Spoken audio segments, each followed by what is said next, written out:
반갑습니다. 보수 유튜브계 아이돌 김영윤 인사드립니다. 자, 대선이 하루하루 다가오면서 말이죠. 마음의 준비, 그는 결정을 어느 정도 해야 하지 않을까? 물론 보수 유권자들은 이재명만큼은 안 된다라고 생각을 하셨을 겁니다. 그리고 김문수 후보, 한동훈은 제껴야 되겠죠. 김문수 후보와 한덕수 총리의 단일화에 대해서 좀 고민을 해 보셔야 되는 거죠. 사실 말이죠. 지금은 이제 보수가 살기 위해서라도, 그리고 윤석열 대통령이 이게 정치적으로 파면된 이 사기 탄핵을 다시 명예를 회복하기 위해서라도 보수가 정권을 유지해야 되는 겁니다. 그러기 위해서는 사실 한덕수, 한동훈을 제끼고요. 이렇게 김문수 두 후보 중에 누가 된다라고 해도 한 사람을 밀어야 되겠죠. 이재명만큼은 안 된다라는 겁니다. 그래서 이 엠브레인 퍼블릭, K-스탯 리서치, 코리아 리서치 인터내셔널, 한국 리서치가 자체적으로 조사를 했는데요. 그렇습니다. 2025년 4월 21일부터 4월 23일 전국의 만 18세 이상 남녀를 대상으로 지금 조사를 했습니다. 응답률이 20%. 꽤 높죠? 꽤 높고요. 신뢰 수준이 플러스 마이너스 3.1%포인트입니다. 무선 전화로 이렇게 면접을 했는데요. 내용이 이렇습니다. 지금 대통령 후보의 호감도를 보는데요. 상당히 이거 신뢰를 해야 되나 싶을 정도로 이재명이가 호감도가 그래도 43%. 요 저 맨 앞에가 조금 이재명의 호감도가 43%, 비호감도가 54%. 뭐 그냥 뭐 쏘쏘하다라고 보시면 되겠죠. 홍준표 후보가 생각보다 호감도가 떨어집니다. 그리고 비호감도가 꽤 높네요. 김문수 후보에 대한 호감도가 25%, 비호감도가 71%. 사실 이게 역선택 방지 조항이 없는 상황이라서 이거 전체적으로 좀 심각하게 보기는 봐야 될 것 같습니다. 한동훈의 호감도 훅 떨어지죠. 비호감도가 73%입니다. 마시는 알부민 남재현 원장이 직접 배합한 건데요. 혈액 운반에 좋고요. 간과 심장 컨디션 개선하고 단백질 공급합니다. 피로 회복에 좋고요. 이봉규 TV 단독 혜택입니다. 2+1 한정 특가인데요. 하루 한 병이면 충분합니다. 알부민 좋은 거 아시죠? 애국 기업이에요. 또 남재현 화이팅.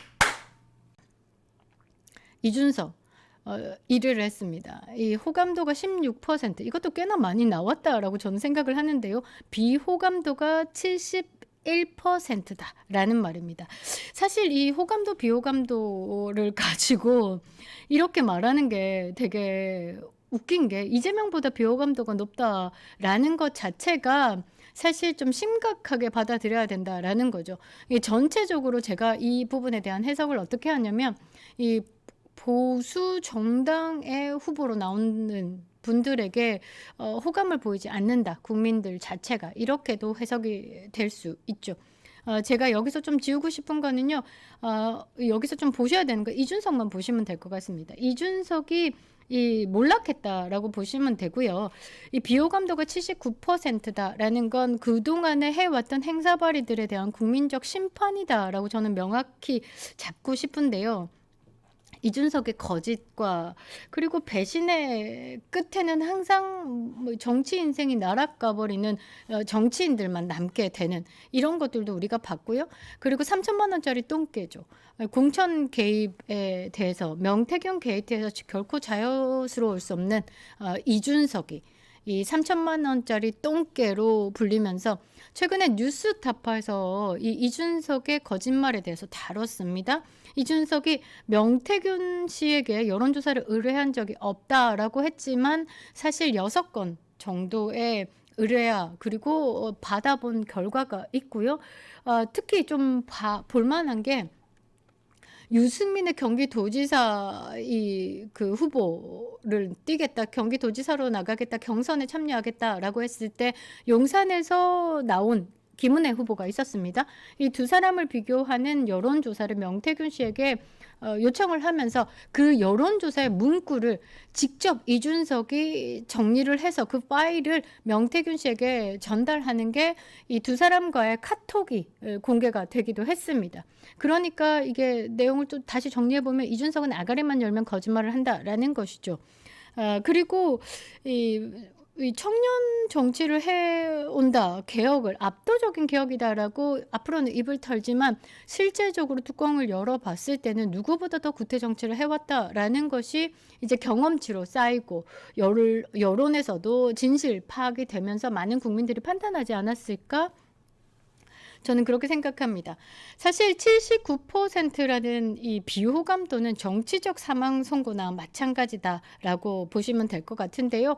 이준석이 본인의 하버드 학력에 대해서도 사실 이 부분 명쾌하게 해석하지 못했습니다. 해결하지 못했고 결국은 뭐 이거를 입막음하려고 노력을 했다라는 거죠. 이준석이 망할 수밖에 없는 건 여러 가지 사건들에서 좀 볼 수 있는데 말이죠. 사실 그 역대 대선 주자들과 비교해 봤을 때 79%의 이 비호감도는 정치가 끝났다라고 보시면 됩니다.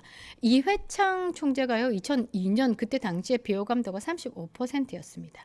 그때 좌쪽 진영에서 굉장히 몰아치는 거짓들이 많았음에도 불구하고 35%. 정동영 후보가요, 2007년에 비호감도가 50%였습니다. 그러니까 이게 좌쪽 진영에서만 지지를 한다. 전국적으로 봤을 때 국민들의 외면을 받고 있다라고 평가할 수 있었죠. 그리고 말이죠. 이명박 전 대통령 같은 경우는 BBK 논란이 터졌음에도 불구하고 비호감도가 30%였습니다. 비호감도가 30%. 그리고 박근혜 전 대통령이 국정원 논란 중에도 비호감도가 40%. 심지어 그 문재인도 2012년과 2017년에 각각 비호감도가 45%, 30%. 이재명과 윤석열 후보가 대선 기간 동안에 2022년이죠. 각각 55%의 이 비호감도를 가졌었는데 말이죠. 이때는 극렬하게 국민이 갈렸을 때입니다. 그런데 이준석이 79%다라는 건 국민들이 이준석을 정치 지도자로서 자격을 인정하지 않는다라고 보시면 될 거고요. 정치 전문가들은 사실상 이 비호감도가 50%가 넘는다라는 건 대선 승리를 장담하기 어렵다라고 평가를 하고 79%라고 하는 비호감도는 사실상 정치적 사망 선고다라고도 이야기를 합니다.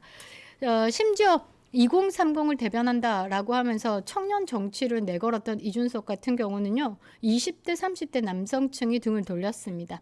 영남, 호남, 수도권 모두 고른 비호감도를 나타냈고요. 그러니까 세대, 지역, 이념을 가리지 않고 철저하게 외면당하고 있다라고 보시면 됩니다. 근데 여기서 하나 질문이 떨어질 수밖에 없죠. 왜 대선에 기어 나왔을까? 그거는 말이죠. 제가 해석을 할 때 다음을 보고 있습니다. 이재명이 대통령이 되는데 도움을 줄 한동훈이가 다음을 기대를 하고 있죠. 그 한동훈과 지금 연대하고 있는 게 이준석입니다. 한동훈의 페이스북을 보시면요. 이준석이 뭐 언급된 내용들 본인의 링크에 올려놓습니다. 그러면 이준석이 빠르게 기어 나와서 그 밑에 댓글을 답니다. 서로 연대하고 있죠. 그리고 그 연대를 이번에 좀 이슈화하고 있는데 사실 그 연대는 꽤나 오래전이었다라고 봅니다. 이원석 검찰총장이 퇴임할 때 이준석에게 아름다운 선물을 남겼죠. 그 선물이 뭐냐? 성상남 무고죄에 대한 불기소로 사건을 무마시켜 버렸습니다. 이게 한동훈이 주는 이준석에 대한 선물이 아닐까? 이 친중의 선물이 아닐까? 저는 그렇게 보고 있는데요. 이 한동훈과 이준석은 다음 판을 보는 거죠. 지금 대선에서는 이길 수 없는데 어찌됐든 이재명 대통령 만들기에 좀 숟가락 좀 얹어가지고 이 권력의 주변에 언저리에 머물다가 이재명이가 대통령이 되면 이 권력의 중심에 좀 가깝게 와서 국민의힘 보수 정치다, 뭐 청년 정치다 이런 개구라 까면서 나와서 이 보수 진영을 장악하겠다. 당권을 장악하겠다. 한동훈이 당권을 장악하면 뭐죠? 다음 총선에 공천을 하겠죠. 김상욱이 같은 그런 애들. 그리고 배신자. 그 배신자 이름이 갑자기 생각 안 나. 배현진 같은 사람들. 그런 사람들 이렇게 공천을 안전빵으로 주겠죠. 그러면서 이준석을 살짝 복당을 시키겠죠. 뭐 그런 식으로 짜미짜미가 돼서 다음 판을 바라보지 않을까? 제가 생각할 땐 그런 해석을 하는데요. 이준석은 이제 정치 생명은 끝났다라고 보시면 될 것 같습니다. 이게 비호감도가 호불호, 단순한 호불호의 문제가 아니다라는 거죠. 지금 국민적 사망 선고를 내렸다라고 보시면 될 것 같습니다. 신뢰는 완벽히 없어진다. 그러니까 거짓 위에 쌓인 정치 브랜드가 이제 드러났다라고 보시면 되고요. 학력 논란이 커지자 이 이준석이가 말이죠.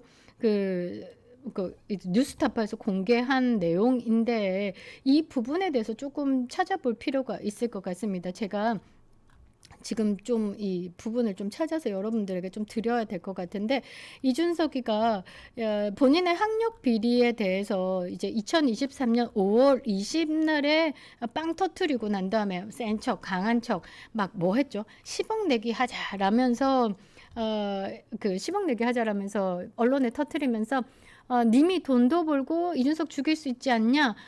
복수 전공이 아닐 시 10억 뭐 가져가고 그다음에 뭐 나를 죽여라 이런 식으로 잘난 척하다가 저녁쯤 했을 복수 전공을 복합 전공으로 바꿉니다. 복합 전공으로 바꾼 다음에 그러면서 다시 또 1억 내기를 하자라고 하면서 토론으로 하버드 학력에 대해서 이야기를 좀 해보자 이렇게 이야기를 합니다. 그때 제가 이런 이야기를 했죠. 10억 가지고 와. 그런데 코인은 안 받아. 그리고 하버드 학력이 네가 토론을 해서 이긴다라고 하면 하버드 학력이 되고 토론해서 진다라고 하면 하버드 학력이 안 되냐라고 제가 조롱을 했었는데요. 이게 뉴스타파에 떴습니다. 뉴스타파에 떠가지고요. 잠시만 제가 좀 찾아보도록 하겠습니다. 뉴스타파에 떠가지고 이 부분에 대해서도 살짝 문제가 있었는데 왜 뉴스타파랑 그 개혁신당의 그 대선 후보로 나오려고 했던 김기수 후보자와 한 4시간 정도에 걸쳐서 지금 그 인터뷰를 한 부분이 있습니다. 그런데 이거를 지금 뉴스타파가 밝혀내지 않는다라는 건 더 많은 생각이 있다, 더 많은 의혹을 가지고 있다라고 여러분들이 보시면 될 것 같고요. 그리고 이준석이 이 학력 무마를 시키기 위해서 어떤 치사한 방법을 썼는지에 대해서 제가 화면으로 한번 띄울 건데요. 요거 한 번만 띄워주실 수 있으면 띄워주시기 바랍니다. 잠시만요. 요겁니다. 자, 이 도라이가 접니다. 제가 또라이가 됐네요. 여사 팔면서 저한테 학력 위조 의혹을 들이미는데 저 또라이가 접니다. 안 닥치면 뭘 안 닥쳐? 입을 말이죠. 저는 오늘 내일 중으로 여사 물고 들어갈 수밖에 없을 것 같습니다. 네가 개입니까? 이준석 너 개냐? 묻고 싶은데요. 아니 본인의 학력 위조에 대해서 이 부분에 대해서 사실관계 분명히 밝혀야 한다라고 이야기를 하면서 저희가 설명을 쫙쫙쫙쫙 했죠. 하버드 학력에 대해서 자신하면서 박근혜 전 대통령 때 청년 정치를 대변한다. 하버드 경제학과 뭐 컴퓨터 사이언스 복수 전공 엘리트 정치인이다. 그렇게 해서 기대를 뿜뿜 받고 기어 나왔던 이준석이 그러니까 이준석의 핵심 브랜드, 그 코어다라고 보시면 되겠죠. 이게 무너질 판이니까 한다는 말이 사실 검증 차원으로 가는 게 아니라 또 음모론으로 밀고 가면서 여사를 물고 들어갈 수밖에 없다라고 합니다. 아니 여사님은 네 학력 비리와 무슨 상관이 있길래 여사님을 문다 만다라는 건지 저는 이거 보면서 이 새끼 갱가 막 이런 생각을 했었는데요. 자, 이 하버드 학력에 대해서도 뉴스타파가 저랑도 인터뷰를 했습니다. 언젠가는 뭐 제대로 터트려질 것 같고요. 이 부분에 대해서도 지금 제가 뭔가는 준비를 하고 있습니다. 기대하셔도 좋을 것 같은데요. 자, 이준석의 이 하버드 학력에 대해서 아마 본인이 가장 무서워하지 않을까? 매번 타블로 뭐 타진료 놀이를 한다라면서 음모론으로 좀 이렇게 치부하잖아요. 근데 타진료 놀이에서 타블로는요 본인의 학력을 깠습니다. 요즘에 뭐 그 일반 보습학원 어린이들 7세들이 다니는 뭐 5, 6세 어린이 유치원들이 다니는 보습학원에서도 이제 외국에서 유학했다라고 하면 아포스티오 공증으로 본인의 학력을 검증하거든요. 그런데 대통령이 되겠다, 대선에 나오겠다라는 작자가 본인의 학력을 뭐 클리어닝 하우스 뭐 국가 대청소합니까? 그런 사설 기관에서 뽑아가지고 본인의 학력을 들이민다. 그것도 본인이 자기의 그 정보를 기재해서 여러분들 상식적으로 생각을 하셔야죠. 다른 후보들은 전부 다 아포스티오 공중으로 본인의 학력을 검증받는데 그렇게 제출을 하는데 중앙선관위가 말이죠. 이준석만큼은 이상한 클리어닝 하우스 사설기관에서 낸 서류를 받아준다라는 것부터가 이상하고 말이죠. 이 사실 검증의 차원을 이 김건희 여사를 물고 늘어준다라고 이야기를 하고 있습니다. 그리고 얼마 전에는 동탄경찰서가 이준석의 학력에 대해서 보증을 섰죠. 그것도 여러분들이 상식선에서 생각해 봤을 때 얄궂은 놈이다라고 생각을 하실 수 있겠죠. 이 모든 것들이 버무려져 가지고 국민이 심판을 하신 거다라고 생각을 합니다. 79%의 비호감. 그리고 한동훈도 이준석 못지 않은 비호감을 가지고 있습니다. 이 두 마리의 쥐가 보수 정당을 이미지를 훼손하고 보수 유권자들의 심장을 답답하게 만들고 대한민국의 자유를 지키고자 했던 대통령을 상대로 꾸준하게 탄핵몰이 하면서 끌어내리려고 했던 세력이다라는 건 여러분들이 기억하시기 바랍니다. 자, 국제사회가 중국을 판단했을 때 뭐라고 했죠? 윤석열이라는 대단한 사람이 이 중국의 입장에서는 가장 신경 쓰이고 가장 거슬리는 상대였을 것이다 라고 말이죠. 윤석열 대통령이 말이죠. 자유민주주의, 자유진영에서 이 대만과 한국과 일본의 이 삼각동맹에서 미국을 앞장세운 삼각동맹에서 가장 주축인 역할을 하고 있는데 이 나라에서 나온 대통령이 말이죠. 국제사회에서 이렇게 이야기를 했습니다. 대만 침공을 계획하고 있는 중국을 상대로 무력적인, 그러니까 무력으로 형상 변경을 한다라고 하면 이거는 잘못된 것이다. 국제사회가 용서하지 않겠다. 한국 또한 마찬가지다. 그러니까 그 전에 막 쉐쉐 하면서 요리 두드려 맞고 저리 두드려 맞고 또 빙시 같은 게 혼밥하고 이런 만만한 것이 있다가 갑자기 막 맷집 좋은 사람이 나와서 형상 변경 절대 반대한다라고 얘기하니까 중국 입장에서는 제거의 대상이었다라고 평가를 하죠. 그래서 중국이 무슨 수를 써서라도 윤석열 대통령의 탄핵에 움직일 거다. 어떤 수를 썼을까? 저는 직접적이다라기보다는 꼬붕들, 좌파 뿌락지들 이거 활용했다라고 봅니다. 거기 좌파 뿌락지들 가장 친중의 세력이 누굴까? 저는 대한민국의 이준석, 한동훈이지 않았을까? 물론 좌쪽 진영에선 친중 세력들이 드글드글 넘치죠. 그런데 이 좌우를 넘나들면서 그리고 사실 내상을 가장 크게 입힐 수 있는 게 보수 정당 안에서의 친중 세력이다 보시면 되겠죠. 윤석열 대통령을 가장 크게 내상을 입힌 인간이 누굴까? 잘 생각해 보시면요. 이준석, 한동훈 있습니다. 이준석이 당대표 시절에 윤석열 대통령 내부 총질 계속 해왔죠. 그거 바통받아서 누가 했냐? 한동훈이가 했습니다. 이 두 사람은 말이죠. 뭐 시나리오를 제가 시나리오 작가다라고 보면 이 중국의 대가리 안테나 꽂고 중국 지령받으면서 내상을 입히기에 가장 좋은 이 좌파 뿌락지로 꽂아놓은 게 저는 이준석과 당대표인 한동훈이었다라고 저는 보고 있습니다. 그래서 우리 국민들은 자세히는 알지는 못해도 그들의 지금까지 해왔던 행태들로 봤을 때 국민적 심판을 내린 거다라고 봅니다. 그 중에서 이제 한동훈하고 뭐 이준석하고 왔다 갔다 하다가 이준석이 1위로 79% 비호감을 받았다라고 보는 건데요. 저는 이번 대선판은 말이죠. 정치 개혁, 안전하고 조용한 나라, 그리고 편안하고 조용한 나라, 저는 안전하고 자유가 보장된 나라, 그렇게 정치 슬로건을 걸고 개혁을 할 때 말이죠. 이준석과 한동훈은 반드시 제거해야 되는 게 진짜 정치 개혁이다라고 생각을 합니다. 여러분들이 이거 캡처 많이 하셔가지고 퍼뜨리셔도 됩니다. 뉴스타파가 1시간 정도 라이브를 했는데요. 그날, 그 당일날 한 2-3시간 사이에 10만을 훌쩍 넘겼고요. 많은 분들이 보셨습니다. 그러니까 이준석이 몰리는 이유는 그동안에 보수 우파 진영에서 거부감을 표했어도 좌쪽 진영에서는 이준석을 감쌌죠. 그런데 이제는 이 좌우가 다 이준석을 향해서 비난을 쏟아내고 있기 때문에 이준석이 나락으로 가고 있는 중입니다.